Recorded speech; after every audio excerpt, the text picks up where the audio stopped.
মনু এক নামকরা বিপ্লবী। দেশের মুক্তির জন্য লড়াই করেছে, রক্ত দিয়েছে, যুদ্ধ করে এক পা হারিয়েছে। তার হাত ধরে দেশের স্বাধীনতা এসেছিল। 1 বছর পর মনুকে সংবর্ধনা দেবে জনগণ। 5 তারকা হোটেলের সংবর্ধনায় সে যায় গর্ব করে, কিন্তু সেখানে যে বলরুমে দাঁড়িয়ে থাকে মঞ্চের সামনেই, কারণ তাকে বসতে দেয় না কেউ। একজন সাংবাদিক তার ছবি তুলে ফেসবুকে পোস্ট করে, দেখুন যোদ্ধাকে বসতে দেয় না মন্ত্রীরা। ছবিটা ভাইরাল হয়ে যায়। সবাই মন্ত্রীদের সমালোচনা করে, তাদের শাস্তির ডাক দেয়, তাদের মারধর করে দেশ ছাড়া করতে চায়, তাদের বাড়িঘর দখল করে নিতে চায়। কিন্তু কেউ দেখেনি পরের দৃশ্য, আসল সত্য। যখন মন্ত্রীরা উঠে দাঁড়িয়ে মনুকে মাথায় তুলে নিয়ে বীরের মতো সোফায় বসিয়ে দেয়, তাকে মাথায় করে নিয়ে যায় স্টেজে, পুরস্কার দেয়। তবে সত্য কখনো চাপা থাকে না।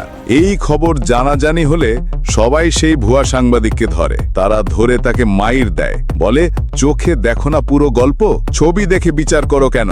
তাকে কান ধরিয়ে উঠবোস করায়, দেশ ছাড়া করে দেয়, তার বাড়িঘর দখল করে নেয়।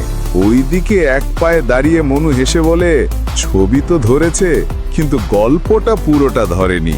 এভাবেই দেশবাসী শিখলো, একটা ছবি কখনো পুরো সত্য বলতে পারে না। আর আমাদের দেশের মন্ত্রীরা আসলে যে কত ভালো, কত মমতাময়ী, কতটা উদার, তা জানলো সবাই।